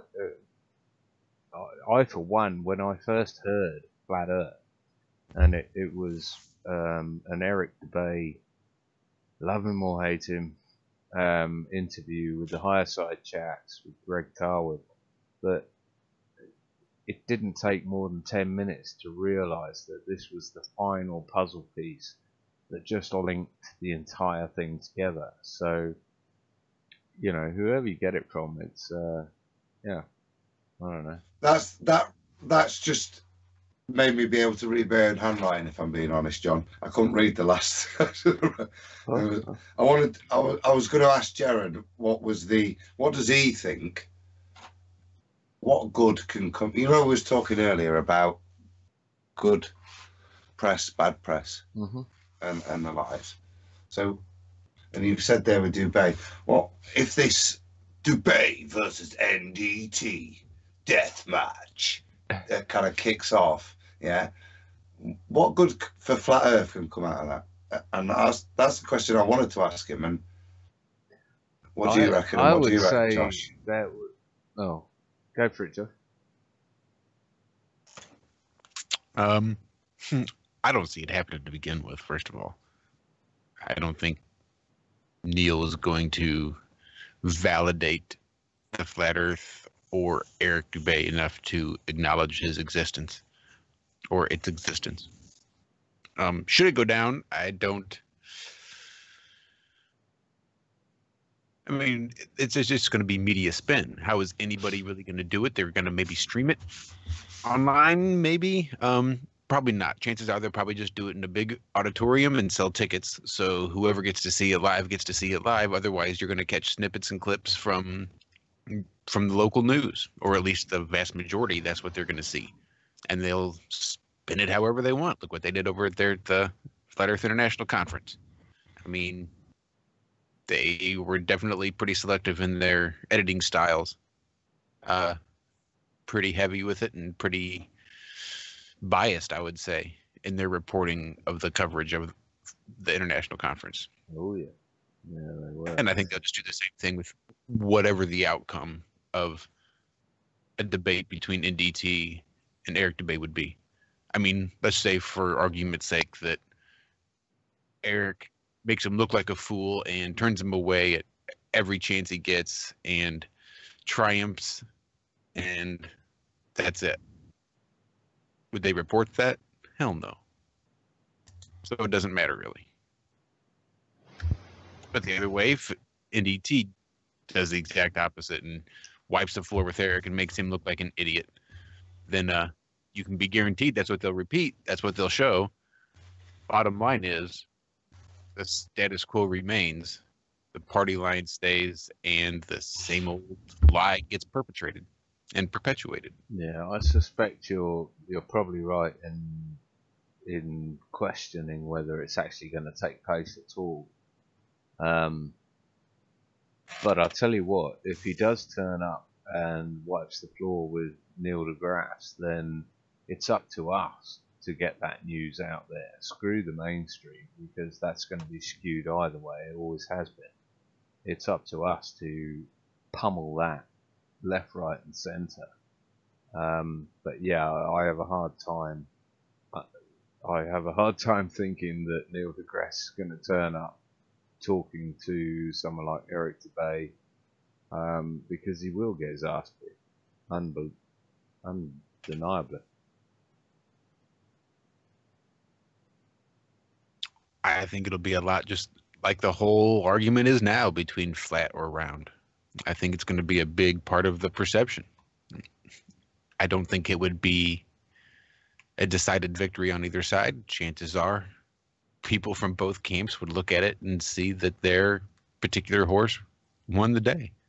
But I think if we leave it to the mainstream media to cover it and report on it, then there is going to be a one-sided thing. You know, whether Neil deGrasse gets his butt kicked or not, it's going to be shown in such a way that, you know, there's no point looking at this. It's absolutely pointless. You know, it's ridiculous. Whereas if we cover it, it's going to be huge, if it happens.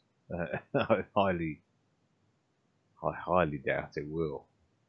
Well, sure. Look at this conversation we're having now. You think that Neil deGrasse is going to go risk his paycheck for Eric Dubay and the Flat Earth?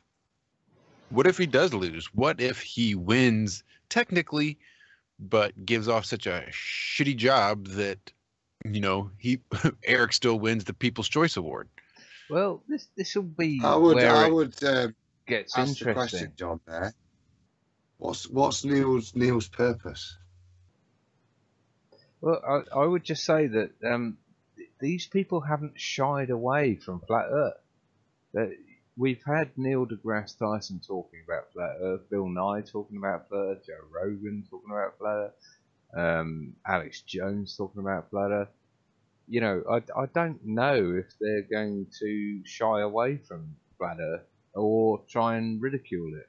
And us putting, you know, someone up against them that is coherent and intelligent and can, you know, be like water, then this could be very interesting. Could get very interesting, especially if we report it, not them. You know, they're going to report it in the worst way possible, obviously, in the most BBC way possible. It's up to us to report it. Can I screen share what I think Flat Earthers are going to be? Actually, are probably scared from the reading I see. This is what Flat Earthers are scared of being presented as by Eric Dubay. Have we got that, Josh? Do it. Oh, with sound. You're not going to have sound. You'll need to go into your settings and click the share system sounds option. Mention the war. Yeah, and I use it as a satirical point, but that's the one. Yeah, share sound.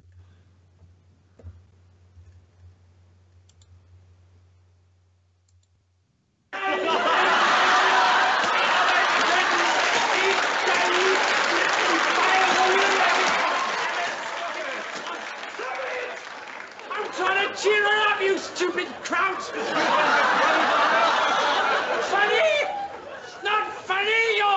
joking! It's not funny for her, not for us, not for any German people. You have absolutely no sense of humor, do you? This is not funny! Who won the bloody war anyway? No, I think it's that I think. I think that epitomises the whole thing, that it just flashed up BBC. Yeah, and that's the whole thing. It's a media-driven stereotype that we're trying to be pinned in, and I think there are a lot of flat earthers that are scared that alongside Eric's sensible flat earth talk, there is a side story along with other people in flat earth that have other issues they want to further alongside them, and I think people's issues for me, excuse my voice again, is that if we're going to elect a spokesperson to go up against somebody like that, maybe they shouldn't have separate side issues that are so usable, a bit like Mad Mike. We wouldn't put Mad Mike up because he doesn't represent us.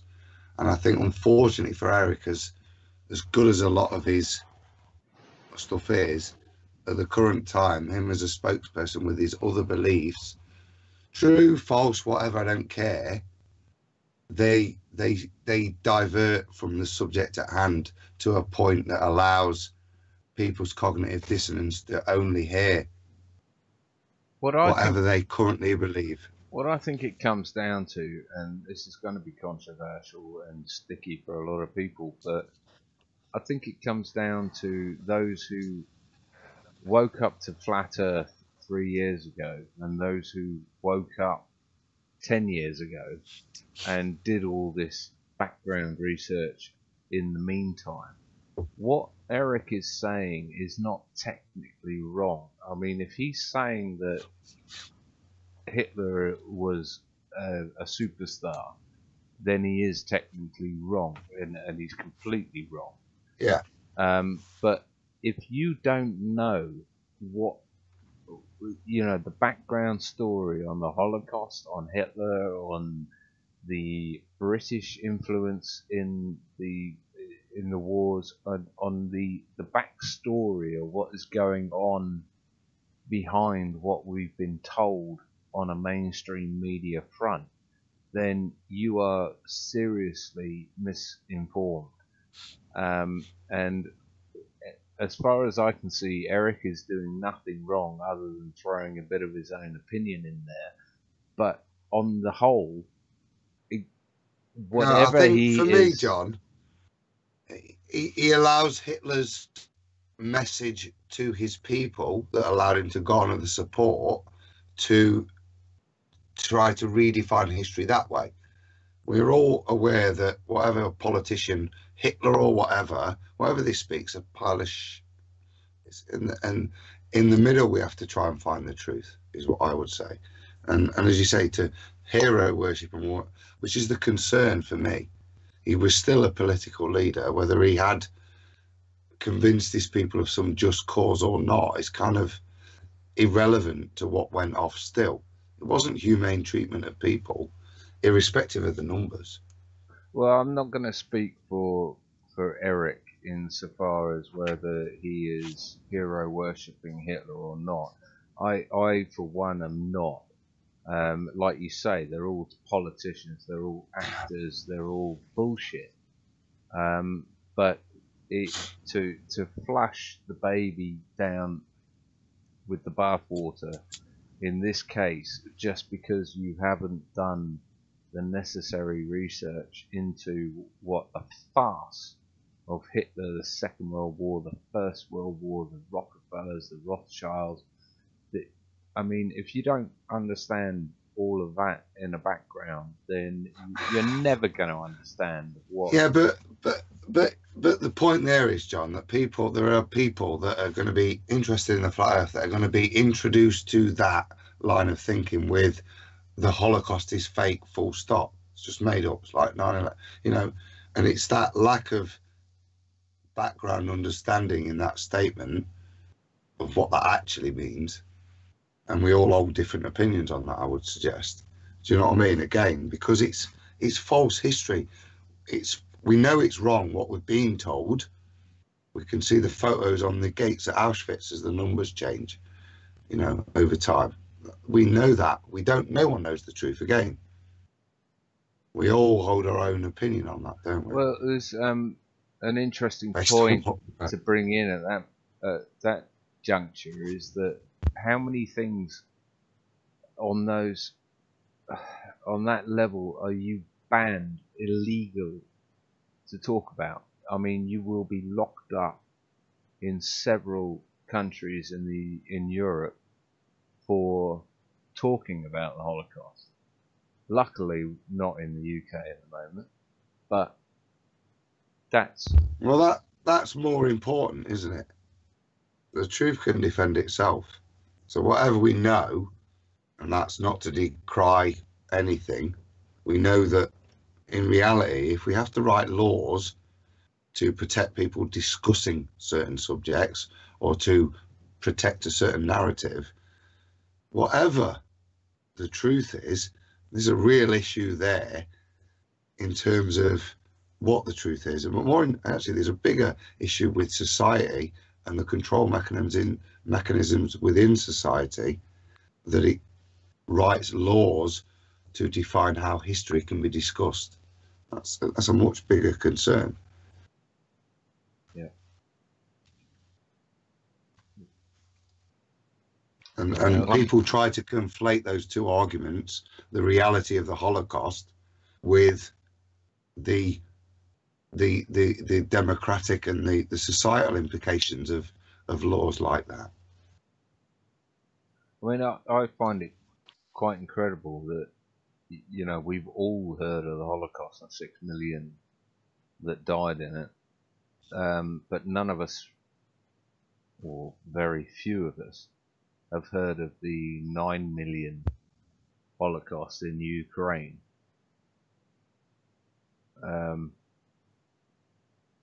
Have people heard about that?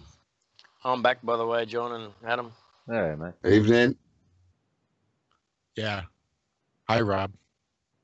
Hi, Josh. I didn't know if you were still there or not. No, I'm here. We're talking about some real happy things here. Maybe we should change gears. Yeah, that's probably not a bad point. I'll end it with Charlie, who is the guy I was talking about, who's giving me some nice feedback with the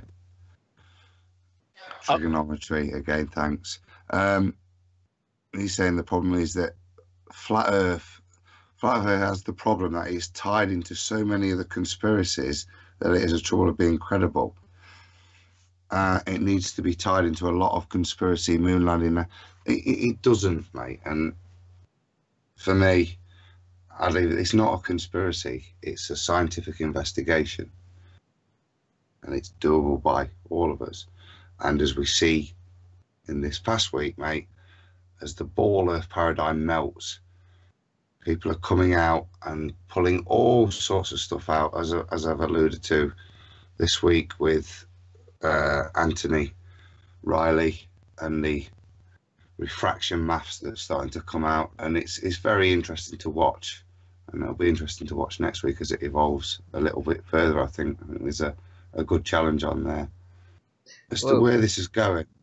But it's as we break down one paradigm that they bring out another thing, and within a week there are serious questions. And Globebusters this week, I don't know if it was in response, but it was a beautiful video. I've kind of watched half of it in terms of perspective, lensing, and an atmospheric effects, which kind of absolutely demolishes anything that was discussed this week by the ballers in terms of scientific detail and consideration for measurement, and really does destroy the whole argument that they presented to Anthony this week. I know I went off on a rant. Sorry about that, guys. Well, I was just going to highlight. I mean, this was another question I had for Jaren.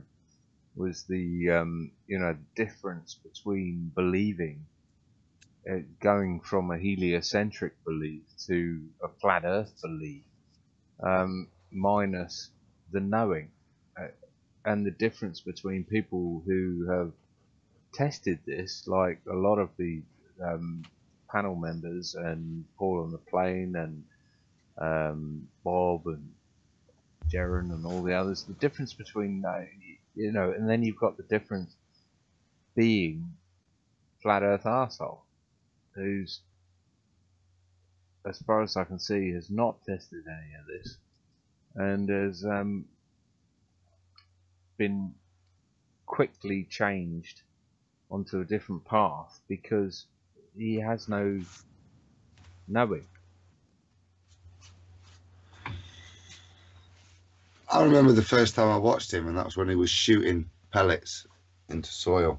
I'm thinking, oh, that's a really good experiment early on. And I have, as you allude to there, John, I've not seen similar substance from him. It seems to be. I subbed to him too. Criticism. I thought he was brilliant. Yeah, I thought it was good. You know, I subbed to him after he left IPS, and he was just like, you know, I don't know what the hell just went down there.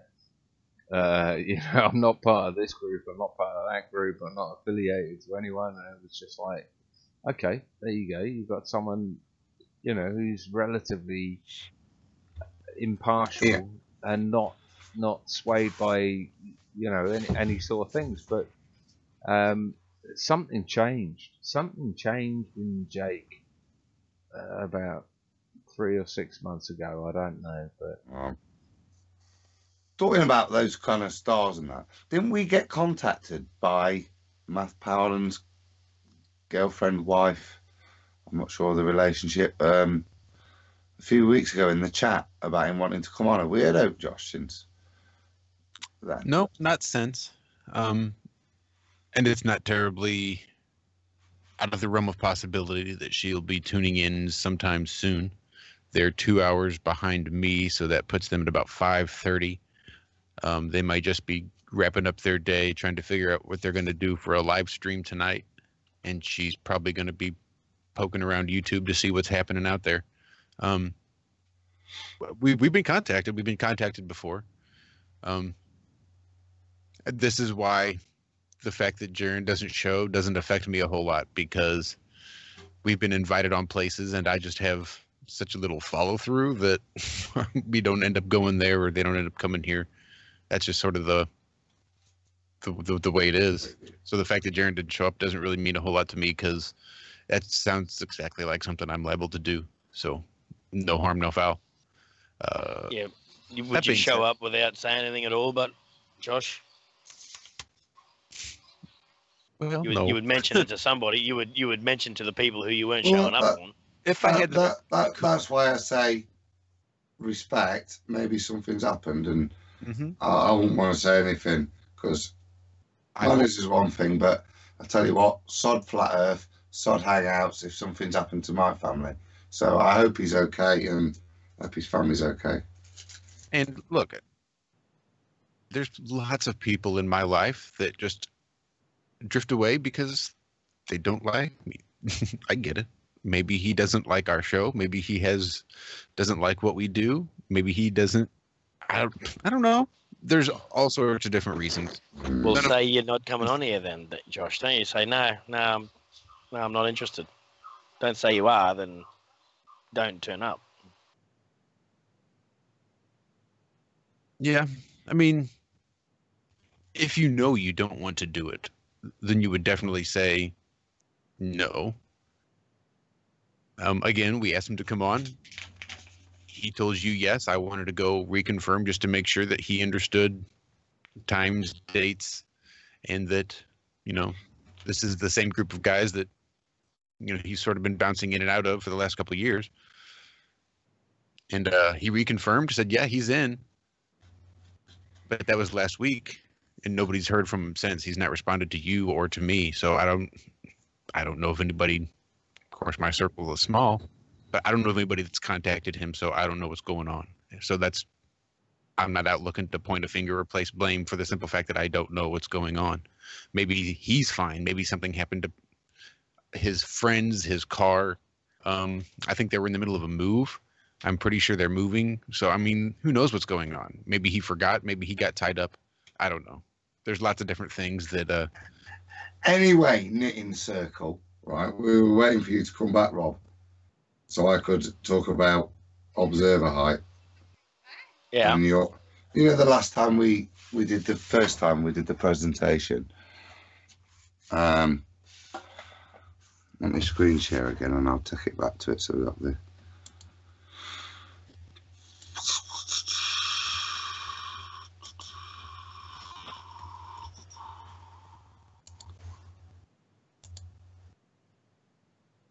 Right, which one was it?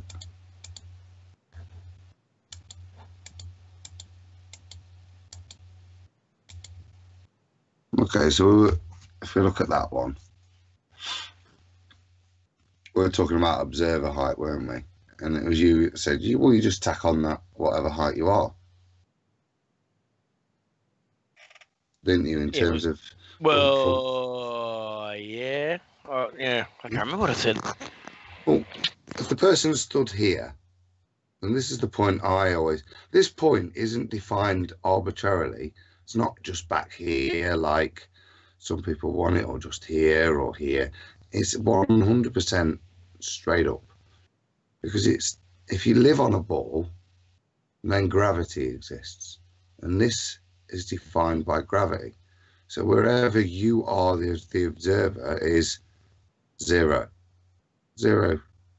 starting point. Gravity redefines it. If you move and start measuring here, it redefines it again. It twists it back to here.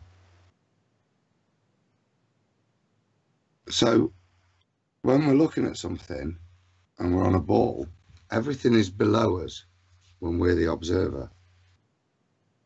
And what I'm seeing that's missing is not just what Rob's saying, is that everybody's also forgetting it's not just below you, but it is slowly bending away. And as we talked about distances and accuracy, in terms of distance, we can allow certain parameters of error, but actually angles do start to play quite a big difference in the distance. Not in the way we think of it in terms of, oh, it'll look like it's falling over, but the net effect of that angle on observer height as well. But if we just take observer height, Rob, as you said, all you need to do, if the observer's a foot high, where are they looking? They're looking at 90. Everybody stands up and looks forwards, don't they? So when we put the camera, nobody points it to the ground. Nobody gets some strange angle because they know the distance they're looking to, and they angle the camera like that. Everybody puts it straight at the horizon, which we all assume is 90 degrees or very, very close to. So when everybody's looking, if we draw the line of reality, as I would say on here, it's a straight line at 90 degrees from this line here. So it comes straight out here. So whatever we observe is this observation. Yeah? So actually,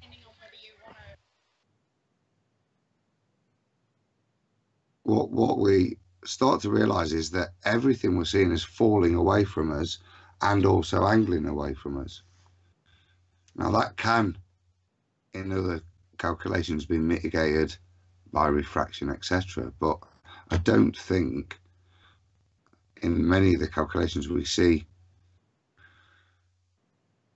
a realization that we're starting at the top of the ball. We're always bending backwards. We have arcs and these strange things that are derived from the odd observations that you see on stuff like Lake Pontchartrain, where